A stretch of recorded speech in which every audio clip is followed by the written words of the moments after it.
ಮಧ್ಯಪ್ರಾಚ್ಯದಲ್ಲಿ ಯುದ್ಧ ತೀವ್ರಗೊಂಡ ಹಿನ್ನೆಲೆ ಅಮೆರಿಕ ಜೊತೆ ಇರಾನ್ ಮಾತುಕತೆ ನಡೆಸಲು ಒಪ್ಪಿಕೊಂಡಿದೆ. ಟ್ರಂಪ್ ಜೊತೆ ಮಾತುಕತೆಗೆ ಮುಜ್ತಬಾ ಖಮೇನಿ ಒಪ್ಪಿಗೆ ನೀಡಿದ್ದಾರೆ. ಕೊಲ್ಲಿ ರಾಷ್ಟ್ರಗಳ ಯುದ್ಧ ಶಮನಗೊಳಿಸಲು ಪ್ರಯತ್ನಿಸಲಾಗ್ತಾ ಇದೆ. ಟ್ರಂಪ್ ಷರತ್ತುಗಳಿಗೆ ಖಮೇನಿ ಒಪ್ತಾರಾ ಅಂತ ಕಾದು ನೋಡಬೇಕಿದೆ. ಈಗಾಗಲೇ ಒಂದು ಹಂತದಲ್ಲಿ ಅಧಿಕಾರಿಗಳ ಜೊತೆ ವೈಟ್ ಹೌಸ್ ಅಧಿಕಾರಿಗಳು ಚರ್ಚೆ ನಡೆಸಿದ್ದಾರೆ. ಈಗ ಟ್ರಂಪ್ ಹಾಗೂ ಖಮೇನಿ ನೇರವಾಗಿ ಮಾತುಕತೆ ನಡೆಸಲಿದ್ದು, ಮಾತುಕತೆ ವೇಳೆ ಯುದ್ಧ ನಿಲ್ಲಿಸುವ ಬಗ್ಗೆ ಒಪ್ಪಂದ ಆಗುವ ಸಾಧ್ಯತೆ ಇದೆ. ಕದನ ವಿರಾಮ ಮಾತುಕತೆ ನಡೆಯುತ್ತಿರುವ ಮಧ್ಯೆಯೇ ಇಸ್ರೇಲ್ನ ಟೆಲ್ ಅವೀವ್ ನಗರದ ಮೇಲೆ ಇರಾನ್ ಮಿಸೈಲ್ ಅಟ್ಯಾಕ್ ನಡೆಸಿದೆ. ವಸತಿ ಕಟ್ಟಡಗಳನ್ನು ಗುರಿಯಾಗಿಸಿ ಬ್ಯಾಲಿಸ್ಟಿಕ್ ಕ್ಷಿಪಣಿ ಮೂಲಕ ದಾಳಿ ಮಾಡಿದ್ದು ಕಟ್ಟಡಗಳಿಗೆ ಹಾನಿಯಾಗಿದೆ. ಈ ದಾಳಿಯಲ್ಲಿ 6 ಜನರು ಗಾಯಗೊಂಡಿದ್ದಾರೆ. ಮಧ್ಯಪ್ರಾಚ್ಯದಲ್ಲಿನ ಯುದ್ಧದ ಕುರಿತು ರಾಜ್ಯಸಭೆಯಲ್ಲಿ ಪ್ರಧಾನಿ ನರೇಂದ್ರ ಮೋದಿ ಮಾತನಾಡಿದ್ದಾರೆ. ಸಂಘರ್ಷದಿಂದ ಇಡೀ ಜಗತ್ತಿನ ತೈಲ ಸಮಸ್ಯೆ ಉಂಟಾಗ್ತಾ ಇದೆ. ಭಾರತದಲ್ಲಿ ಪೆಟ್ರೋಲ್ ಡೀಸೆಲ್ ಸಮಸ್ಯೆ ಇಲ್ಲ. ಎಲ್ಪಿಜಿ ಪೂರೈಕೆಗೂ ಕೂಡ ಪ್ರಯತ್ನ ಮಾಡಲಾಗ್ತಾ ಇದೆ. ಜನರು ಆತಂಕ ಪಡುವ ಅವಶ್ಯಕತೆ ಇಲ್ಲ ಅಂತ ಮೋದಿ ಸ್ಪಷ್ಟನೆ ನೀಡಿದ್ದಾರೆ. सप्लाई में सरकार घरेलू गैस सप्लाई में एलपीजी के अलावा पीएनजी पर भी बल दे रही है. बीते दशक में देश में पीएनजी कनेक्शन पर अभूतपूर्व काम हुआ है. बीते दिनों में इस काम को और तेज किया गया है. साथ ही एलपीजी के घरेलू उत्पादन को भी बड़े पैमाने पर बढ़ाने का प्रयास किया जा रहा है. ಇನ್ನು ಹರ್ಮುಜ್ ಜಲಸಂಧಿ ಬಂದ್ ಕುರಿತಾಗಿಯೂ ರಾಜ್ಯಸಭೆಯಲ್ಲಿ ಮಾಹಿತಿ ನೀಡಿದ ಪ್ರಧಾನಿ ಮೋದಿ, ಹರ್ಮುಜ್ನಲ್ಲಿ ಭಾರತದ ಹಲವು ಹಡಗುಗಳು ಸಿಲುಕಿವೆ. ಹಡಗುಗಳಲ್ಲಿ ಸಿಲುಕಿರುವಂತಹ ಭಾರತೀಯರ ರಕ್ಷಣೆಗೆ ಕ್ರಮ ಆಗ್ತಾ ಇದೆ. ಗಲ್ಫ್ ರಾಷ್ಟ್ರಗಳ ಮುಖ್ಯಸ್ಥರ ಜೊತೆ ನಾವು ಚರ್ಚೆ ಮಾಡ್ತಿದ್ದೇವೆ. ನಾವು ಶಾಂತಿಯ ಸಂದೇಶವನ್ನ ಸಾರಬೇಕಿದೆ. ಮಾತುಕತೆ ಮೂಲಕ ಶಾಂತಿ ನೆಲೆಸುವ ಕಾರ್ಯ ಆಗ್ತಾ ಇದೆ ಎಂದಿದ್ದಾರೆ. ಮಧ್ಯಪ್ರಾಚ್ಯ ದೇಶಗಳಿಂದ ಮತ್ತೆರಡು ತೈಲ ಹಡಗುಗಳು ಭಾರತದತ್ತ ಬರ್ತಾ ಇದೆ. ಜಗ್ ವಸಂತ್ ಮತ್ತು ಪೈನ್ ಗ್ಯಾಸ್ ಎಂಬ 2 ಹಡಗುಗಳು 92,612.59 ಮೆಟ್ರಿಕ್ ಟನ್ ಎಲ್ಪಿಜಿಯನ್ನು ಹೊತ್ತು ಬರ್ತಿದ್ದು ಈಗಾಗಲೇ ಹಾರ್ಮುಜ್ ಜಲಸಂಧಿಯನ್ನು ದಾಟಿವೆ. ಮಾರ್ಚ್ 28ರ ಒಳಗೆ ಭಾರತಕ್ಕೆ ಬಂದು ತಲುಪುವ ಸಾಧ್ಯತೆ ಕೂಡ ಇದೆ. ಇನ್ನು ಈ 2 ಹಡಗುಗಳಲ್ಲಿ 60 ಸಿಬ್ಬಂದಿ ಇದ್ದಾರೆ. ಯುದ್ಧದ ನಡುವೆಯೂ ಇರಾನ್ ಹೊಸ 10 ಮಿಲಿಯನ್ ಮೌಲ್ಯದ ರಿಯಾಲ್ ನೋಟನ್ನ ಬಿಡುಗಡೆ ಮಾಡಿದೆ. ಇದು ಈವರೆಗೂ ಬಿಡುಗಡೆಯಾದಂತಹ ಅತ್ಯಧಿಕ ಮುಖಬೆಲೆಯ ನೋಟು ಎನ್ನಲಾಗಿದೆ. ಇರಾನ್ ಆರ್ಥಿಕತೆಯ ಮೇಲೆ ಯುದ್ಧದ ಬಿಸಿ ತಟ್ಟಿದೆ. ಹಣದುಬ್ಬರವನ್ನು ತಡೆಯಲು ಇರಾನ್ ತನ್ನ ಹೊಸ ಮುಖಬೆಲೆಯ ನೋಟನ್ನ ಪರಿಚಯಿಸಿದೆ. ಭಾರತೀಯ ರೂಪಾಯಿಯ ಲೆಕ್ಕದಲ್ಲಿ ಇದರ ಮೌಲ್ಯ 650 ರೂಪಾಯಿ ಆಗಿದೆ. ಮಧ್ಯಪ್ರಾಚ್ಯ ದೇಶಗಳ ಯುದ್ಧದಿಂದಾಗಿ ಪೆಟ್ರೋಲ್ ಡೀಸೆಲ್ಗಾಗಿ ಜನ ಪರದಾಡುವಂತಾಗಿದೆ. ಬೆಳಗಾವಿಯ ಹಲವು ಪೆಟ್ರೋಲ್ ಪಂಪ್ ಮುಂಭಾಗದಲ್ಲಿ ನೋ ಸ್ಟಾಕ್ ಬೋರ್ಡ್ ಅನ್ನು ಹಾಕಲಾಗಿದೆ. ಬೆಳಗಾವಿಯ ಅಜ್ಜಂ ನಗರದ ಭಾರತ್ ಪೆಟ್ರೋಲ್ ಪಂಪ್ ಬಂದ್ ಮಾಡಲಾಗಿದ್ದು 2 ದಿನಗಳಿಂದ ದೇಸೂರು ಡಿಪೋದಲ್ಲಿ ಕೇಳಿದ್ರೂ ಸ್ಟಾಕ್ ಇಲ್ಲ ಅಂತಿದ್ದಾರೆ. ಯುದ್ಧದ ಎಫೆಕ್ಟ್ನಿಂದ ನಮ್ಮಲ್ಲಿ ಪೆಟ್ರೋಲ್ ಸಿಗ್ತಿಲ್ಲ, ಡಿಪೋದಲ್ಲೇ ಪೆಟ್ರೋಲ್ ಡೀಸೆಲ್ ಸಪ್ಲೈ ಇಲ್ಲ, ಸ್ಟಾಕ್ ಬಂದಿಲ್ಲ ಅಂತ ಮುಖ್ಯ ಸಪ್ಲೈಯರ್ ಹೇಳ್ತಿದ್ದಾರೆ. ಜನರಿಗೆ ಸ್ಟಾಕ್ ಇಲ್ಲ ಅಂತ ಉತ್ತರ ನೀಡಿ ಸಾಕಾಗಿದೆ ಅಂತ ಪಂಪ್ ಮಾಲೀಕರು ಬೇಸರ ವ್ಯಕ್ತಪಡಿಸಿದರು. 1 ಅವರ್ ಆಯ್ತು ಈಗ ಅವಾಗಿಂದ ವೇಟ್ ಮಾಡಕತ್ತಿ. ಎಲ್ಲೂ ಪೆಟ್ರೋಲ್ ಸಿಗ್ತಾ ಇಲ್ಲ ಬೆಳಗಾಮದಲ್ಲಿ. ಈ ಥರ ಆದರೆ ಕೆಲಸಕ್ಕೆ ಹೋಗೋದು ಹೆಂಗು, ಯಾವ ಥರ ಏನು ಮಾಡೋದು, ಇನ್ನೇನು ಮನೆಯಲ್ಲೇ ಕುಂದುವಂಥ ಪರಿಸ್ಥಿತಿ ಬರ್ಬೋದು ಆಂಬಲ್ ಅನಿಸುತ್ತೆ. ಯಾಕೆ ಈ ವಾರ ನಿರ್ದಿಂದ ಸಮಸ್ಯೆಗಳು ಭಾಳ ಅಂದ್ರೆ ತುಂಬ ಸಮಸ್ಯೆ ಆಗ್ಬೋದು ಅಂತ ಅನಿಸ್ತದೆ. ಇವಾಗಲೇ ಸ್ಟಾರ್ಟ್ ಆಗಿದೆ ಅನಿಸುತ್ತೆ. ಸರ್ಕಾರ ಏನು ಇದನ್ನೆಲ್ಲ ಆದಷ್ಟು ಮಟ್ಟಿಗೆ ಜಲ್ದಿ ಇದನ್ನು ಕ್ಲಿಯರ್ ಮಾಡ್ಬೇಕಂತ ಒಂದು ವಿಚಾರ. ಎಲ್ಲಿ ಪೆಟ್ರೋಲು ಸಿಗತ್ತೆ ಇಲ್ಲ, ಫುಲ್ ಕ್ಯೂ. ನೈಟ್ ಎಲ್ಲ ಹಚ್ಚಿನೂ ವಾಪಸ್ ಹೋಗ್ಬೇಕಾದ್ರೂ ಫುಲ್ ಕ್ಯೂ ಇರ್ತೈತಿ, ಬೆಳಗ್ಗೆ ಬರ್ಬೇಕಾದ್ರೂ ಕ್ಯೂ ಇರ್ತೈತಿ. ಮತ್ತು ಕೆಲವೊಂದು ಕಡೆ ಪೆಟ್ರೋಲೇ ಇಲ್ಲ ಅನ್ನಕತ್ತಾರ. ಹಿಂಗಾಗಿ ನಮಗೆ ಆಫೀಸಿಗೆ ಹೋಗೋರಿಗೆ ಭಾಳ ಪ್ರಾಬ್ಲಮ್ ಆಗತ್ತೆ. ತುಂಬ ಸಮಸ್ಯೆ ಆಗ್ತಾಯಿದೆ ಸರ್. ಪೆಟ್ರೋಲ್ ಸಿಗ್ತಾ ಇಲ್ಲ, ಏನಿಲ್ಲ ಸರ್. ಅದ್ರ ಮೇಲೆ ನಮ್ಮ ಜೀವನ ಸರ್. ಇದಿಲ್ಲ ಅಂದ್ರೆ ನಮ್ದು ಮತ್ತು ಮನೇಲಿ ಖಾಲಿ ಕುಂದ್ಬೇಕಾಗುತ್ತೆ ಸರ್. ಅದರಿಂದ ಬೇರೆ ನಾವು ಏನು ಕೆಲಸ ಮಾಡಲ್ಲ. 3 ವರ್ಷ ಅದನ್ನ ಮಾಡ್ತಾ ಇದೀವಿ. ಆಮೇಲೆ ಎಲ್ಲ ಪೆಟ್ರೋಲ್ ಪಂಪ್ ಪೂರ್ತಿ ಬಂದಾಗಿದೆ. ಈಗ ನಾನು ಎಲ್ಲ ಕೆಲಸ ಹೋಗ್ಬೇಕಂದ್ರೆ ಗಾಡಿಯಲ್ಲಿ ಪೆಟ್ರೋಲ್ ಇಲ್ಲ. ಪೆಟ್ರೋಲ್ ಬೇಕಾಗಂದ್ರೆ ಸುತ್ತಾಗಿ ಪೂರ್ತಿ ಬೆಳಗಾವಿಯಲ್ಲಿ ಸುತ್ತಾಗಿದ್ರೆ ಯಾವ ಪಂಪಲ್ಲಿ ಪೆಟ್ರೋಲ್ ಕೊಡ್ತಾ ಇಲ್ಲ. ಭಾಳ ತೊಂದರೆ ಆಗಿಬಿಟ್ಟಿದೆ ಸರ್ ಪೆಟ್ರೋಲ್ಗೆ. ಇನ್ನು ಬೆಳಗಾವಿ ನಗರದ ಅಜ್ಜಂ ನಗರದ HP ಪೆಟ್ರೋಲ್ ಬಂಕ್ ಬಳಿ ಪೆಟ್ರೋಲ್ಗಾಗಿ ಯುವಕರು ಹೊಡೆದಾಡಿಕೊಂಡಿದ್ದಾರೆ. ಪೆಟ್ರೋಲ್ ವಿಚಾರಕ್ಕೆ ಗಲಾಟೆಯಾಗಿದ್ದು ಯುವಕರ ಜಗಳ ಬಿಡಿಸೋಕೆ ಜನರು ಹರಸಾಹಸ ಪಟ್ಟಿದ್ದಾರೆ.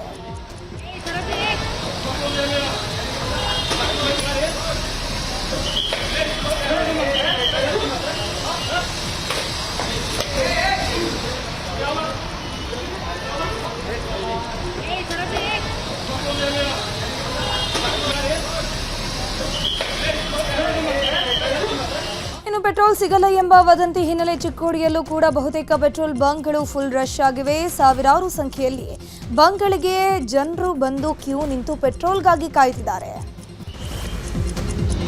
ವಾಣಿಜ್ಯ ಸಿಲಿಂಡರ್ ಸಿಗದೆ ಹೋಟೆಲ್ ಮಾಲೀಕ ಆತ್ಮಹತ್ಯೆ ಮಾಡಿಕೊಂಡ ಘಟನೆ ಬೆಳಗಾವಿ ಜಿಲ್ಲೆಯ ಹುಕ್ಕೇರಿ ಪಟ್ಟಣದಲ್ಲಿ ನಡೆದಿದೆ.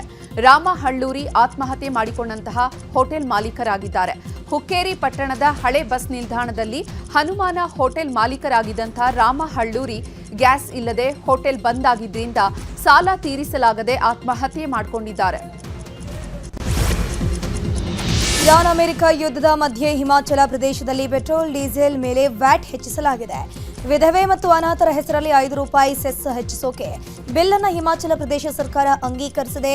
ಕಾಂಗ್ರೆಸ್ ಸರ್ಕಾರದ ನಿರ್ಧಾರಕ್ಕೆ ಬಿಜೆಪಿಯ ನಾಯಕರು ಆಕ್ರೋಶ ವ್ಯಕ್ತಪಡಿಸಿದ್ದಾರೆ. ಜನ ವಿರೋಧಿ ಸರ್ಕಾರ ಹಣದುಬ್ಬರಕ್ಕೆ ಕಾರಣ ಅಂತ ಬಿಜೆಪಿ ಟೀಕಿಸಿದೆ. ಸರ್ಕಾರದ ನಿರ್ಧಾರವನ್ನು ಸಿಎಂ ಸುಖವಿಂದರ್ ಸಿಂಗ್ ಸುಖು ಸಮರ್ಥಿಸಿಕೊಂಡಿದ್ದಾರೆ.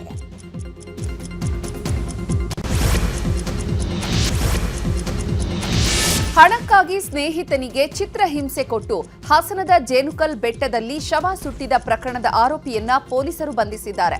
ಪ್ರಮುಖ ಆರೋಪಿ ಶಶಾಂಕ್ನನ್ನ ದುದ್ದ ಪೊಲೀಸರು ಅರೆಸ್ಟ್ ಮಾಡಿದ್ದಾರೆ. 7,000 ಹಣ ಕೊಡದಿದ್ದಕ್ಕೆ ವರುಣ್ ಎಂಬಾತನನ್ನ ಶಶಾಂಕ್ ಅಂಡ್ ಟೀಮ್ ಹತ್ಯೆ ಮಾಡಿ ಶವ ಸುಟ್ಟು ಹಾಕಿದ್ರು. ಗುಡ್ಡೇಗೌಡನ ಕೊಪ್ಪಲಿನಲ್ಲಿ ಕೊಲೆ ನಡೆದಿದ್ದಂತಹ ಸ್ಥಳಕ್ಕೆ ಆರೋಪಿಗಳನ್ನ ಕರೆದೊಯ್ದು ಪೊಲೀಸರು ಮಹಜರು ನಡೆಸಿದ್ದಾರೆ. ಈಗ ರಾಜಕೀಯ ವಲಯದ ಪ್ರಮುಖ ವಿದ್ಯಮಾನಗಳು. ರಾಜ್ಯದಲ್ಲಿ ಕುರ್ಚಿ ಫೈಟ್ ಮಧ್ಯೆ ಡಿಸಿಎಂ ಡಿಕೆ ಶಿವಕುಮಾರ್ ಇವತ್ತು ದೆಹಲಿಗೆ ತೆರಳಿದ್ದಾರೆ. ಕೆಂಪೇಗೌಡ ವಿಮಾನ ನಿಲ್ದಾಣದಲ್ಲಿ ಕೆಲ ಫೈಲ್ಗಳನ್ನು ಪರಿಶೀಲನೆ ಮಾಡಿ ದೆಹಲಿಗೆ ತೆರಳಿದ್ದಾರೆ. ನಾಳೆ ಕೆಪಿಸಿಸಿ ವಕ್ತಾರರ ಜೊತೆ ಸುರ್ಜೇವಾಲಾ ಸಭೆ ನಡೆಸಲಿದ್ದಾರೆ. ಕೆಪಿಸಿಸಿ ಕಚೇರಿಯಲ್ಲಿ ನಾಳೆ ಮಧ್ಯಾಹ್ನ 1:30ಕ್ಕೆ ಸಭೆ ನಡೆಯಲಿದೆ.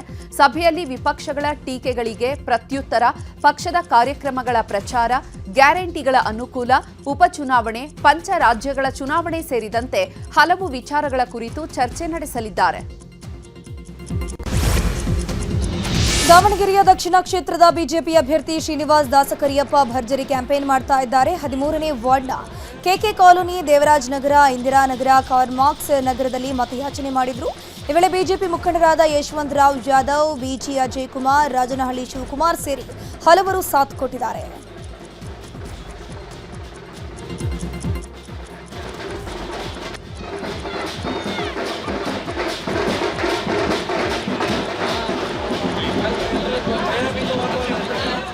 ದಾವಣಗೆರೆಯಲ್ಲಿ ಅಲ್ಪಸಂಖ್ಯಾತರಿಂದ ಟಿಕೆಟ್ ಕೈತಪ್ಪಿದ ಹಿನ್ನೆಲೆ ಬಿಜೆಪಿ ಅಲ್ಪಸಂಖ್ಯಾತರ ಮತ ಸೆಳೆಯೋಕೆ ಕಸರತ್ತನ್ನು ಆರಂಭಿಸಿದೆ. ಇಮಾಂ ನಗರದಲ್ಲಿ ಬಿಜೆಪಿ ಅಭ್ಯರ್ಥಿ ಶ್ರೀನಿವಾಸ್ ಪತ್ನಿ ಸಂಧ್ಯಾ ಪ್ರಚಾರ ಮಾಡಿದ್ದಾರೆ. ಮುಸ್ಲಿಂ ಮನೆಗೆ ತೆರಳಿ ಮತಯಾಚನೆ ಮಾಡಿದ್ದಾರೆ. ಈ ವೇಳೆ ಮುಸ್ಲಿಂ ಮಹಿಳೆಯರು ಹಿಂದೂ ಸಂಪ್ರದಾಯದಂತೆ ಉಡಿ ತುಂಬಿದ್ದಾರೆ.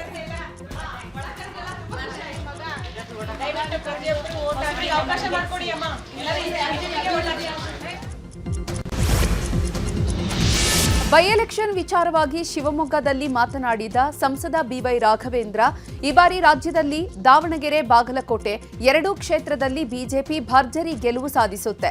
ಇದಕ್ಕೆ ನಿನ್ನೆ ಸೇರಿದಂತಹ ಜನಸ್ತೋಮವೇ ಸಾಕ್ಷಿ. ದಾವಣಗೆರೆಯಲ್ಲಿ ಒಂದು ಕಡೆ ಕುಬೇರ, ಇನ್ನೊಂದು ಕಡೆ ಸಾಮಾನ್ಯ ಕಾರ್ಯಕರ್ತ ಸ್ಪರ್ಧಿಸಿದ್ದಾರೆ. ಎಲ್ಲವನ್ನ ಕೂಡ ಜನ ಗಮನಿಸುತ್ತಿದ್ದಾರೆ. ರಾಜ್ಯದಲ್ಲಿ ಕಾಂಗ್ರೆಸ್ ಸರ್ಕಾರದಿಂದ ಅಭಿವೃದ್ಧಿಯಾಗಿಲ್ಲ. ಇದು ಜನರ ಮನಸ್ಸಿನಲ್ಲಿ ಇದೆ. ಹೀಗಾಗಿ ಈ ಬಾರಿ ಬಿಜೆಪಿಗೆ ಗೆಲುವಾಗಲಿದೆ ಅಂದಿದ್ದಾರೆ. ಮತದಾನದಲ್ಲೂ ಕೂಡ ಕ್ರಾಸ್ ವೋಟಿಂಗ್ ಆಗಿ ರಾಷ್ಟ್ರದಲ್ಲಿ ಸುಮಾರು 5 ರಾಜ್ಯದಲ್ಲಿ ಚುನಾವಣೆ ನಡೀತಾ ಇದೆ. ಅದೇ ರೀತಿ ಉಪಚುನಾವಣೆ ಕೂಡ ಘೋಷಣೆ ಆಗಿದೆ.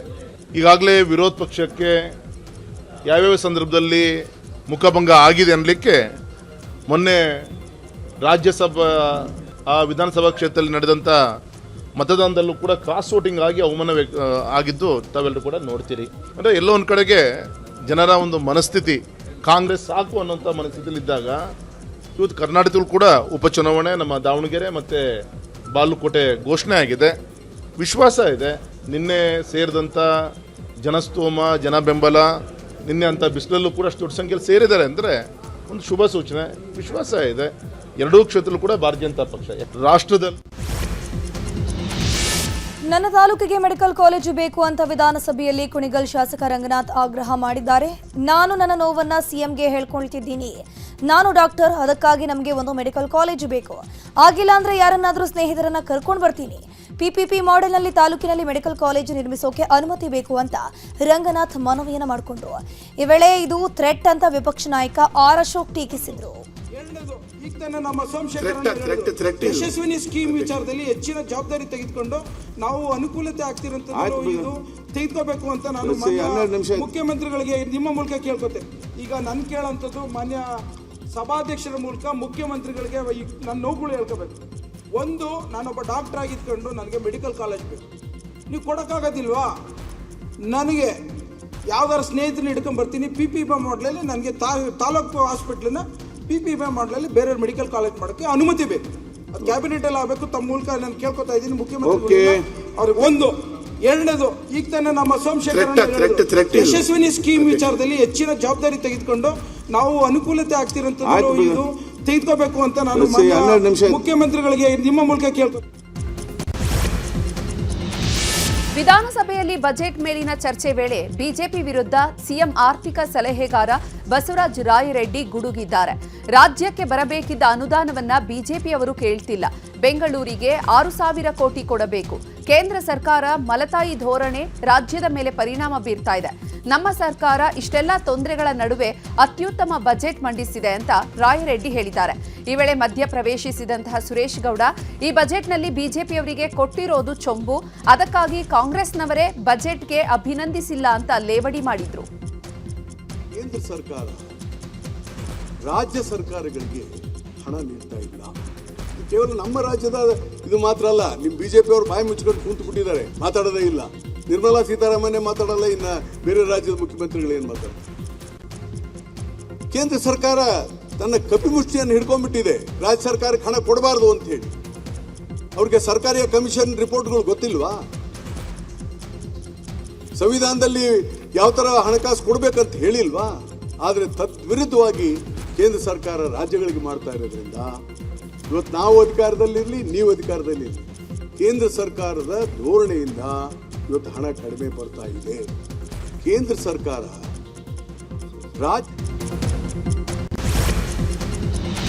ಈಗ ರಾಜ್ಯದ ಪ್ರಮುಖ ಸುದ್ದಿಗಳು.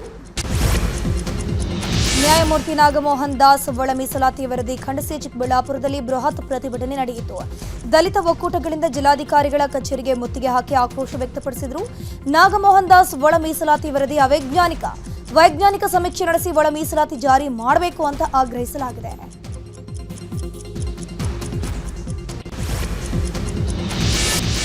ಶನಿವಾರದಿಂದ ಐಪಿಎಲ್ ಆರಂಭದ ಹಿನ್ನೆಲೆ ಮೊದಲ ಪಂದ್ಯ ಆರ್ಸಿಬಿ ಮತ್ತು ಎಸ್ಆರ್ಎಚ್ ಮುಖಾಮುಖಿಯಾಗಲಿವೆ. ಇವತ್ತು ಸನ್ರೈಸರ್ಸ್ ಹೈದರಾಬಾದ್ ತಂಡ ಬೆಂಗಳೂರಿಗೆ ಆಗಮಿಸಿದೆ. ಅಭಿಷೇಕ್ ಶರ್ಮಾ, ಮುತ್ತಯ್ಯ ಮುರಳೀಧರನ್ ಮತ್ತು ಹರ್ಷಲ್ ಪಟೇಲ್, ನಿತೇಶ್ ಕುಮಾರ್ ರೆಡ್ಡಿ ಸೇರಿದಂತೆ ತಂಡದ ಸದಸ್ಯರು ಆಗಮಿಸಿದ್ದಾರೆ. ಮುತ್ತಪರೈ ಪುತ್ರ ರಿಕಿ ರೈನಿಂದ ಲ್ಯಾಂಬೋರ್ಗಿನಿ ಕಾರ್ ಡ್ರಿಫ್ಟಿಂಗ್ ಪ್ರಕರಣಕ್ಕೆ ಸಂಬಂಧಪಟ್ಟಂತೆ ರಿಕಿ ರೈ ಪರ ವಕೀಲ ನೀಡಿದ್ದ ಹೇಳಿಕೆಗೆ ಬೆಂಗಳೂರು ಪೊಲೀಸರು ಟಾಂಗ್ ಕೊಟ್ಟಿದ್ದಾರೆ. ನಿನ್ನೆ ಬೇಲ್ ಬಳಿಕ ಮಾಧ್ಯಮಗಳಿಗೆ ಪ್ರತಿಕ್ರಿಯೆ ನೀಡಿದಂತಹ ರಿಕಿ ರೈ ಪರ ವಕೀಲ ನಾರಾಯಣಸ್ವಾಮಿ, ಕಾರ್ ಡ್ರಿಫ್ಟಿಂಗ್ ಮಾಡಿದ್ದ ರಸ್ತೆ ಇತ್ತೀಚೆಗೆ ಸರಿ ಮಾಡಿದ್ದಾರೆ. ಬ್ರೇಕ್ ಹೊಡೆದಾಗ ಸ್ಕಿಡ್ ಆಗಿದೆ, ಆದರೂ ಚಾಲಕ ಸೃಜನಶೀಲತೆಯಿಂದ ಮೆಚ್ಚಬೇಕದಕ್ಕೆ ಅಂತ ಹೇಳಿದ್ರು. ಇದಕ್ಕೆ ಟಾಂಗ್ ಕೊಟ್ಟಿರುವಂತಹ ಬೆಂಗಳೂರು ಸಂಚಾರಿ ಪೊಲೀಸರು, ಸಂಚಾರ ಸಿಗ್ನಲ್ಗಳು ನಿಮ್ಮ ಸಾಹಸ ಪ್ರದರ್ಶನದ ವೇದಿಕೆಗಳಲ್ಲ, ಸಿಗ್ನಲ್ಗಳನ್ನು ಸಂಚಾರವನ್ನು ನಿಯಂತ್ರಿಸೋಕೆ ನಿರ್ಮಿಸಲಾಗಿದೆಯೇ ಹೊರತು ನಿಮ್ಮ ಸೃಜನಶೀಲತೆಯನ್ನು ಪ್ರದರ್ಶನ ಮಾಡೋದಕ್ಕಲ್ಲ. ನಿಯಮಗಳನ್ನು ಪಾಲಿಸಿ ಮತ್ತು ಸುರಕ್ಷಿತವಾಗಿರಿ ಅಂತ ಸೋಷಿಯಲ್ ಮೀಡಿಯಾದಲ್ಲಿ ಪೋಸ್ಟ್ ಅನ್ನು ಮಾಡಿದ್ದಾರೆ. ರಾಜ್ಯದಲ್ಲಿ ಮಳೆ ಮುಂದುವರೆದಿದೆ. ಬೆಳಗಾವಿಯಲ್ಲಿ ಗುಡುಗು ಸಹಿತ ಆಲಿಕಲ್ಲು ಮಳೆ ಸುರಿದಿದೆ. ಬೆಳಗಾವಿಯ ಚೆನ್ನಮ್ಮ ವೃತ್ತ ಮತ್ತು ಕ್ಯಾಂಪ್ ಖಡೆ ಬಜಾರ ಮತ್ತು ಪೋರ್ಟ್ ರೋಡ್ ಪ್ರದೇಶದಲ್ಲಿ ಅಧಿಕ ಮಳೆಯಾಗಿದೆ. 1.5 ಗಂಟೆಗೂ ಹೆಚ್ಚು ಕಾಲ ಮಳೆ ಸುರಿದಿದ್ದು ತಗ್ಗು ಪ್ರದೇಶಗಳಿಗೆ ನೀರು ನುಗ್ಗಿ ಅವಾಂತರ ಸೃಷ್ಟಿಯಾಗಿದೆ. ಅಪರ ಜಿಲ್ಲಾಧಿಕಾರಿ ಕೊಠಡಿಗೂ ಕೂಡ ನೀರು ನುಗ್ಗಿದೆ.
ದೇಶದ ಪ್ರಮುಖ ಸುದ್ದಿಗಳು.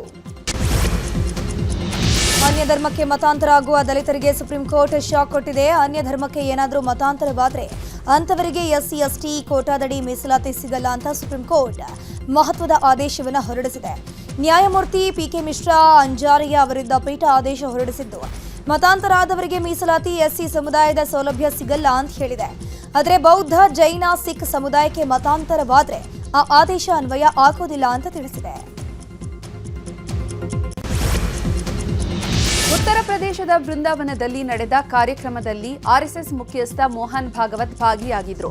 ಕಾರ್ಯಕ್ರಮದಲ್ಲಿ ಮಾತನಾಡಿದ ಮೋಹನ್ ಭಾಗವತ್, ಪೋಷಕರು 3 ಮಕ್ಕಳನ್ನ ಹೆರಬೇಕು ಅಂತ ಹೇಳಿದ್ದಾರೆ.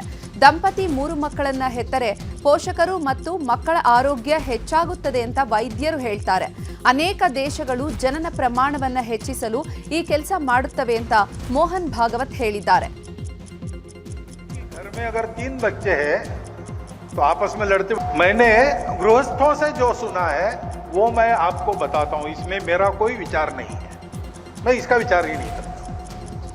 डॉक्टर लोग कहते हैं कि भाई अगर 3 संतान होते हैं तो माता पिता और बच्चों के स्वास्थ्य की गारंटी बढ़ जाती है. डॉक्टर लोग कहते हैं. जो मानस शास्त्रज्ञ है वो कहते हैं कि घर में अगर 3 बच्चे हैं तो आपस में लड़ते भिड़ते तो है ही सब.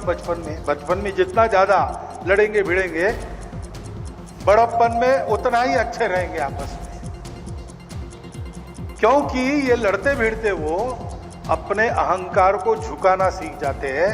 4 लोगों के साथ अपने आप को मिलाकर चलना सीखते हैं, और इसलिए उनके जब परिवार होते हैं उसमें कोई समस्या होती नहीं, डाइवर्स वगैरह वगैरह कोई आता नहीं, क्योंकि वो जानते हैं अपने आप को विनम्र करना. और जनसंख्या शास्त्रज्ञ कहते हैं भाई 3 के नीचे आ गए तो खतरा है, और 2.5 के नीचे गए तो ब्रेक लगाओ जल्दी, और 2 के नीचे गए तो फिर कठिन है. इसलिए ಈರುಳ್ಳಿ ದರ ಕುಸಿತ ಖಂಡಿಸಿ ದೆಹಲಿಯ ಸಂಸತ್ ಭವನದ ಆವರಣದಲ್ಲಿ ಎಸ್ಸಿಪಿ ಸಂಸದರು ಪ್ರತಿಭಟನೆ ಮಾಡಿದ್ದಾರೆ. ಈರುಳ್ಳಿ ಹಿಡಿದು ಕೇಂದ್ರ ಸರ್ಕಾರದ ವಿರುದ್ಧ ಸಂಸದರು ಪ್ರತಿಭಟನೆ ನಡೆಸಿದ್ರು. ಈರುಳ್ಳಿ ಬೆಲೆ ಕುಸಿದಿದೆ, ರೈತರು ಆತ್ಮಹತ್ಯೆಯಿಂದ ಸಾಯ್ತಾ ಇದ್ದಾರೆ. ಆದ್ದರಿಂದ ಈರುಳ್ಳಿ ಬೆಳೆಗಾರರಿಗೆ ಸರ್ಕಾರ ನ್ಯಾಯಯುತ ಬೆಲೆಯನ್ನು ಒದಗಿಸಿಕೊಡಬೇಕು ಅಂತ ಸಂಸದರು ಆಗ್ರಹಿಸಿದರು. अपोज में सरकारी ये करने की जो हमारे पैच को भाव मिलना चाहिए. आज इतना भाव गिड़गिड़ा है तो हमारे किसानों को आत्महत्या करनी पड़ रही है. तो सरकार को हमारी यही मांग है, ज्यादा से ವಿದೇಶದ ಸುದ್ದಿಗಳನ್ನ ನೋಡೋಣ. ಕೊಲಂಬಿಯಾದಲ್ಲಿ 125 ಜನರಿದ್ದಂತಹ ವಾಯುಪಡೆಯ ವಿಮಾನ ಪತನಗೊಂಡಿದೆ. ಈ ಘಟನೆಯಲ್ಲಿ 34ಕ್ಕೂ ಅಧಿಕ ಮಂದಿ ಪ್ರಾಣ ಕಳೆದುಕೊಂಡಿದ್ದಾರೆ. ಶಸ್ತ್ರಾಸ್ತ್ರ ಮತ್ತು ಸೈನಿಕರನ್ನ ಹೊತ್ತು ಪೋರ್ಟೋ ಲುಗುಯಿಜಾಮೋದಿಂದ ಹೋಗ್ತಾ ಇದ್ದಂತಹ C-130 ಹರ್ಕ್ಯುಲೆಸ್ ಹೆಸರಿನ ವಿಮಾನ ಪತನಗೊಂಡಿದೆ. ಪೆರು ಗಡಿಯಲ್ಲಿರುವಂತಹ ಅರಣ್ಯದಲ್ಲಿ ನೆಲಕ್ಕೆ ಅಪ್ಪಳಿಸಿ ಹೊತ್ತಿ ಉರಿದಿದೆ. ಕಳ್ಳರಿಂದ ತಪ್ಪಿಸಿಕೊಂಡ 7 ನಾಯಿಗಳು 17 ಕಿಲೋಮೀಟರ್ ನಡೆದು ತಮ್ಮ ಮಾಲೀಕನ ಮನೆಗೆ ತಲುಪಿರುವಂತಹ ಅಪರೂಪದ ಘಟನೆಯೊಂದು ಚೀನಾದಲ್ಲಿ ನಡೆದಿದೆ. ನಾಯಿಗಳನ್ನು ಕದ್ದು ಟ್ರಕ್ನಲ್ಲಿ ಮಾಂಸದ ಅಂಗಡಿಗಳಿಗೆ ಸಾಗಿಸಿದ್ದ ವೇಳೆ 7 ನಾಯಿಗಳು ಟ್ರಕ್ನಿಂದ ತಪ್ಪಿಸಿಕೊಂಡಿವೆ. ಬಳಿಕ 7 ನಾಯಿಗಳು 2 ದಿನಗಳ ಕಾಲ 17 ಕಿಲೋಮೀಟರ್ಗೂ ಹೆಚ್ಚು ದೂರ ನಡೆದು ತಮ್ಮ ಮಾಲೀಕರ ಮನೆಗೆ ಸುರಕ್ಷಿತವಾಗಿ ತಲುಪಿದೆ. ಈ ವಿಡಿಯೋ ಈಗ ಸೋಷಿಯಲ್ ಮೀಡಿಯಾದಲ್ಲಿ ವೈರಲ್ ಆಗ್ತಿದೆ.